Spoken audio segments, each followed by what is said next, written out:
ఫోటోని కుట్టేద్దాం. నగరంలో సరికొత్తగా ట్రెండ్ అవుతున్న ఎంబ్రాయిడరీ స్టైల్. పూర్తి వివరాలకు చదవండి రేపటి సాక్షి హైదరాబాద్ ఎడిషన్. కర్నూలులో హైకోర్టు ఏర్పాటు చేయాలంటూ న్యాయవాదులంతా నిరసనలు వెలువడుతున్నాయి. ఈ యొక్క గత 3 రోజుల పాటు నుండి ఈ కర్నూలు నుండి ఏదైతే ట్రిబ్యునల్స్ ఉన్నాయో వాటిని తరలింపును వ్యతిరేకిస్తూ న్యాయవాదులంతా ఈ యొక్క విధులను బహిష్కరించి నిరసనలను తెలుపుతున్న పరిస్థితి అయితే కనపడుతుంది. ఈ నేపథ్యంలో న్యాయవాదులైతే కర్నూలులో హైకోర్టు ఏర్పాటు చేయాలని డిమాండ్ చేస్తున్నారు. ప్రస్తుతం దీనిపై మాట్లాడేందుకు న్యాయవాదులు ఉన్నారు, వారితో మాట్లాడే ప్రయత్నం చేద్దాం. చెప్పండి, ఈరోజు ప్రభుత్వం ఇక్కడ నుండి ట్రిబ్యునల్స్ తరలింపుతో పాటు ఇక్కడ బెంచ్ను ఏర్పాటు చేయాలని ఒక నిర్ణయం తీసుకుంటున్నారు. ఎట్లా చూడొచ్చు అంటారు?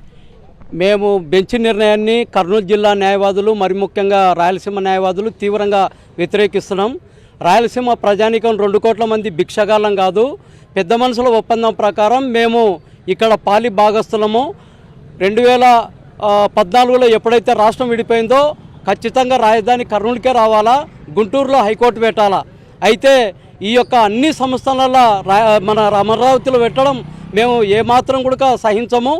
మేము ఈరోజు 3వ రోజు ఈ యొక్క ఆంధ్రప్రదేశ్ యొక్క హైకోర్టు ఎస్టాబ్లిష్మెంట్ కోసం పోరాడుతూ, ఆ తర్వాత ఇక్కడ ఉన్నటువంటి లోకాయుక్త, హ్యూమన్ రైట్స్ కమిషను, ఆ తర్వాత Waqf board tribunal, AP electric commission, regulatory commission, ఆ తర్వాత న్యాయ విశ్వవిద్యాలయం, ఆ తర్వాత సిబిఐ కోర్టు వల్ల ఇక్కడే కొనసాగించాలా. న్యాయ వ్యవస్థకు సంబంధించిన 46 ట్రిబ్యునల్స్ మొత్తం ఇక్కడ ఫుల్ హైకోర్టు కర్నూలు పెడితే రాయలసీమ ప్రజానీకానికి న్యాయం చేసినట్టయితుంది. ఇప్పుడున్నటువంటి అభివృద్ధి చాలా శరవేగంతో ముందుకు పోయి ఇక్కడ ఉన్నటువంటి పేదరికం తొలగనీక, నిరుద్యోగం తొలగనీక, అన్ని రకాలైనటువంటి ప్రజలు బాగుపడనీక ఈ యొక్క హైకోర్టు ఎస్టాబ్లిష్మెంటే దీనికి పరిష్కారం తప్ప నువ్వు ఆడ వైజాగ్లో కొంతమందిని లేపి పెట్టినావు. ఆడ ఎవరు డిమాండ్ చేయలే హైకోర్టు బెంచ్ పెట్టాలని. ఇప్పుడు మళ్ళా కర్నూలులో హైకోర్టు బెంచ్ అంటున్నావు. ఇంకా డైవర్షన్ పాలిటిక్స్ తప్ప నీ దగ్గర ఏ విధమైనటువంటి విధానపర నిర్ణయం లేదు. 3-4 మంత్రివర్గ సమావేశాలు జరిగినాయి. ఈ కర్నూలులో హైకోర్టు పెట్టాలని ఏ నిర్ణయం కూడా తీసుకోలేదు. ఇప్పుడు మా ఉద్యమాన్ని నీళ్లు పోసి ఆర్పాలనే ఉద్దేశంతో నువ్వు ఏదో పత్రికా ప్రకటన చేసినావు తప్ప దానికి సంబంధించినటువంటి ఏ విధి విధానాలు కూడా తీసుకోలేదు. మేము ఖచ్చితంగా తీవ్రంగా ఖండిస్తున్నాం. మాకు కావాల్సింది హైకోర్టు బెంచ్ కాదు, ఫుల్ హైకోర్టు కర్నూలుకు కావాలా. న్యాయ సంబంధమైనటువంటి ఎన్నో ఇన్స్టిట్యూషన్స్, 46 ఇన్స్టిట్యూషన్స్ ఇక్కడ పెట్టాలా. తద్వారా పేదరిక నిర్మూలన కోసం రాయలసీమ ప్రజానీకం మిగతా ప్రాంతాలతో సమానంగా అభివృద్ధి చేయడానికే ఈ ముఖ్యమంత్రి ప్రయత్నం చేయాలి తప్ప డైవర్షన్ పాలిటిక్స్ మేము ఒప్పుకోమని చెప్పారని ఈ ప్రభుత్వాన్ని హెచ్చరిస్తున్నా. అంటే ఈరోజు అసెంబ్లీలో తీర్మానం చేయబోతున్నారు, ఈ యొక్క కర్నూలులో బెంచ్ను ఏర్పాటు చేయాలని ఒక నిర్ణయం తీసుకోబోతున్నారు. దీన్ని బట్టి ఏమర్థమవుతుందంట? మేమైతే ఫుల్ హైకోర్టే తప్ప బెంచి అవి ఇవి అని చెప్పానంటే ఒప్పుకునే ప్రసక్తే లేదు. మేము ఇప్పటికే దాదాపు వివిధ సందర్భాల్లో 2 సంవత్సరాల పాటు కోర్టును బైకాట్ చేసి మా జీవితాలను సర్వనాశనం చేసుకున్నాం. అయినా ఈ యొక్క ప్రభుత్వానికి ఏమాత్రం చీమ కుట్టినట్టు కూడా లేదు. మేము ఈ యొక్క పరిణామాన్ని ఖచ్చితంగా మేము వ్యతిరేకిస్తామని చెప్పి మనవి చేసుకుంటున్నా. మీరు చెప్పండి, అంటే ఈ యొక్క శ్రీబాగ్ ఒప్పందాన్ని పక్కన పెట్టినట్టేనా? నిజంగా శ్రీబాగ్ ఒప్పందం అనేది మాకు రావాల్సిన భాగం, అర్ధభాగం. అంటే ఆ రాజధాని గతంలో ఇచ్చారు శ్రీబాగ్ ఒప్పందం ప్రకారం. ఇప్పుడు హైకోర్టు రావాలని డిమాండ్ చేశాం 2 సంవత్సరాల నుంచి, దాదాపు అంటే దశాబ్దాల కాల పోరాటం. అది మా లైవ్ డిమాండ్ ఎట్లే ఉంటుంది. జగన్మోహన్ రెడ్డి గారు మాత్రమే శ్రీబాగ్ ఒప్పందాన్ని పరిగణలోకి తీసుకొని న్యాయ రాజధాని కర్నూలుకి ఇస్తాను, అన్ని సంస్థలను అక్కడే పెడతానన్నాడు. అది హర్షించదగ్గ విషయం. అంటే ఇవాళ శ్రీబాగ్ ఒప్పందాన్ని ఇవాళ అమలు చేయలేదని బెంచ్ ఇవ్వడం అనేది తెలియజేస్తుంది. మేము అనుకుంటున్నాం ఆ లైవ్ డిమాండ్ కోసం మా ప్రాణం ఉన్నంత వరకు, మా గొంతులో తేమ ఆరేంత వరకు రాయలసీమకు శ్రీబాగ్ ఒప్పందం ప్రకారము హైకోర్టు రావాలని, ఫుల్ కోర్టు కోవాలని మేము ఎప్పుడూ కోరుతుంటాం. ఆ డిమాండ్ మీదే ఉన్నాం. అదేవిధంగా ప్రాణాలైనా అర్పిస్తాం, హైకోర్టు తెస్తామన్నాం. ఇవాళ పార్షియల్గా మీకు బెంచ్ ఇస్తామని మేనిఫెస్టోలో పెట్టి దాన్ని ఇవాళ క్యాబినెట్లో తీర్మానం చేశారు. అది మా సంతృప్తికరంగా లేదు. మాకు రావాల్సింది న్యాయ రాజధాని, హైకోర్టు ఫుల్ కోర్టుకు రావాలి. అదే మా డిమాండ్. మా జీవితం ఉన్నంతకాలం, న్యాయవాదులుగా బతికినంతకాలం హైకోర్టు న్యాయ రాజధాని కోసం, అలాగే శ్రీబాగ్ ఒప్పందం ప్రకారం ఫుల్ హైకోర్టు కావాలనే కోరుకుంటాం. మా శవాల మీద హ్యూమన్ రైట్స్ కమిషన్, లోకాయుక్త తీసుకుపోతారు, శవాల మీద తీసుకుపోవాలని చెప్పాం. దాన్ని మేము సక్సెస్ అయ్యాం. శవాల మీద కాకుండా ఇవాళ మా డిమాండ్, ఈ ఉద్యమం ప్రారంభించిందే ఈ మధ్య దాని మీదే చెప్పాం. ఇవాళ మేము సక్సెస్ అయ్యాం, తల వంచాం, మెడలు వంచాం. ఇవాళ హెచ్ఆర్సీ లోకాయుక్త ఇక్కడే ఉంటాయని తీర్మానం చేశారు క్యాబినెట్లో, దాన్ని మేము హర్షిస్తున్నాం. అలాగే రెగ్యులేటరీ కమిటీని కూడా ఇక్కడే ఉంచాలి, అలాగే న్యాయ రాజధాని నేషనల్ లా యూనివర్సిటీని కూడా ఇక్కడే ఉంచాలి, అలాగే వక్ఫ్ బోర్డు కూడా ఇక్కడే ఉంచాలని డైవ్ లెవిమాన్ మాకు ఎప్పుడు ఉంటుంది. అయితే హైకోర్టు బెంచ్ నేను తాత్కాలికంగా మేనిఫెస్టోలో పెట్టానన్నారు కాబట్టి దాన్ని మేము అంగీకరించిన మా శ్రీబాగ్ ఒప్పందం ప్రకారం అదే ఫుల్ హైకోర్టుకే మేము జగన్ గారు ఏ విధంగా మాజీ ముఖ్యమంత్రి గారు శ్రీబాగ్ ఒప్పందం ప్రకారం పెద్ద మనుషుల ఒప్పందం ప్రకారం హైకోర్టు ఫుల్ కోర్టు ఇచ్చారు, న్యాయదాన్ని ఇచ్చారు, దాన్ని హర్షిస్తున్నాం. ఆ ప్రకారం నువ్వు చేయమని ఇప్పుడు కూడా చంద్రబాబు నాయుడుని కోరుతున్నాం. దానికోసం కట్టుబడి ఉండమని చెప్తున్నాం. ఇది మా డిమాండ్, లైఫ్ ప్రాణం ఉన్నంత వరకు.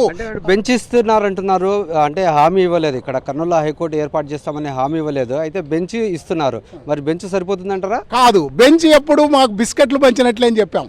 ఆకలైనోనికి బిస్కెట్లు బ్రెడ్ ముక్కలు ఇచ్చినట్లే అన్నాం గతంలో. ఇప్పుడు కూడా అదే బ్రెడ్ ముక్కలు బిస్కెట్లు తీసుకున్నా అన్నం కోసం పోరాడతాం. ఆకలి తీరే వరకు, అన్నం తినే వరకు, మా హక్కు పోరాడే వరకు శ్రీబాగ్ ఒప్పందం లైవ్లుగా గొంతులో తేమ ఉన్నంత వరకు, ఈ ప్రాణం ఉన్నంత వరకు న్యాయవాదులు, కర్నూలు న్యాయవాదులు ఫుల్ కోర్టు శ్రీబాగ్ ఒప్పందం ప్రకారం రావాలని పోరాడుతాం, పోరాడుతూనే ఉంటాం, ప్రాణాలైనా అర్పిస్తాం. శ్రీబాగ్ ఒప్పందాన్ని అమలు చేయమని కోరుతాం.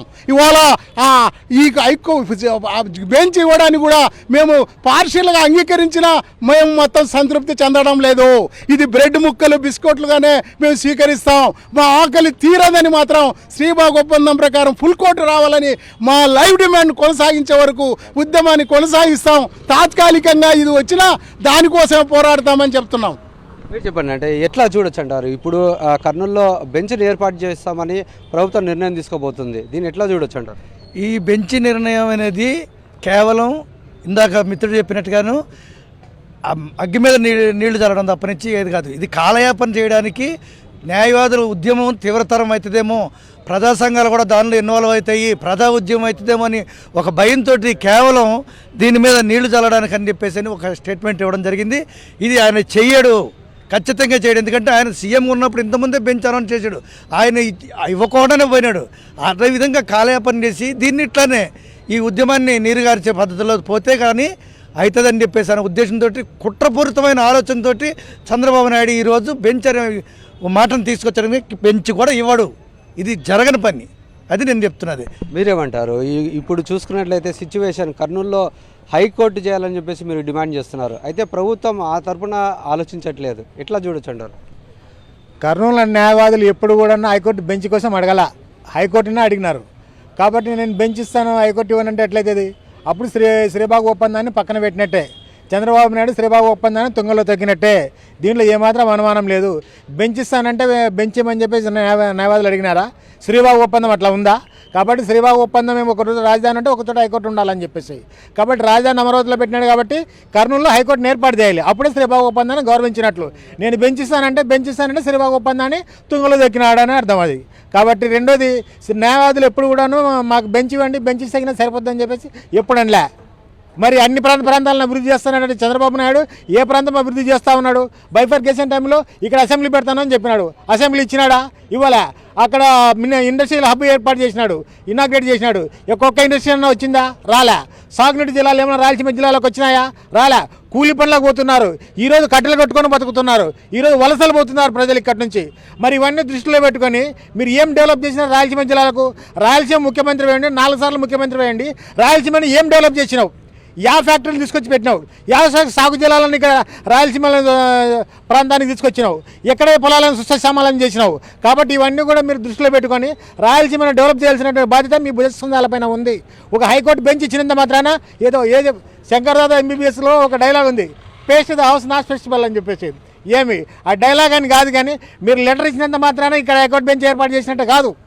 మీరు పూర్తి హైకోర్టు బెంచ్ ఇక్కడ ఎప్పుడో ఏ రోజు పెడతారో, ఏ రోజు ఇనాగ్రేట్ చేస్తారో ఆ రోజు హైకోర్టు ఇచ్చినట్లు ఇక్కడ అర్థమది. కానీ మా కర్నూలు న్యాయవాదులు మాత్రం ఫుల్ హైకోర్టుని అడుగుతున్నారు, బెంచ్ మాత్రం కాదు. మరి బెంచ్ ఇస్తే మరి పరిస్థితి ఏంటి? న్యాయవాదులుగా మీరు ఏం చేయబోతున్నారు? మేము మా పద్ధతిలో మా పోరాటం, మా సార్ ఇందాకనే చెప్పినాడు, మా పోరాటం అనేది ఆగదు, మా జీవితకాలం పోరాటం ఇది, మా శవాల మీదనే ఏదైనా పోవాలని చెప్పేసి మా ఓంకార్ సార్ గారు చెప్పినారు. కాబట్టి ఆయన బాటలు నడుస్తాం, మా పోరాటం కొనసాగుతుంది. మరి ఏం చేయబోతున్నారు అంటారు కర్నూలులో బెంచ్ ఏర్పాటు చేస్తే? బెంచ్తో సాటిస్ఫై కావడానికి కష్టం. ఎందుకంటే శ్రీబాగు ఉడంబడి ప్రకారము మాకు ఖచ్చితంగా హైకోర్టు ఇస్తారనే ఉద్దేశంతో ఉన్నాము. కానీ ఈరోజు ఐవాష్ కోసం అన్నట్లు చంద్రబాబు నాయుడు గారు బెంచ్ అంటున్నాడు. బెంచ్తో సాటిస్ఫై కాం. చూస్తున్నట్లయితే న్యాయవాదులంతా భీష్మించి కూర్చున్నారు. ఖచ్చితంగా ఈ యొక్క కర్నూలులో హైకోర్టు ఏర్పాటుకే తమ పోరాటం కొనసాగిస్తామంటూ న్యాయవాదులంతా హెచ్చరిస్తున్న పరిస్థితి. కెమెరామెన్ శేఖర్తో లోకేష్, సాక్షి టీవీ, కర్నూలు.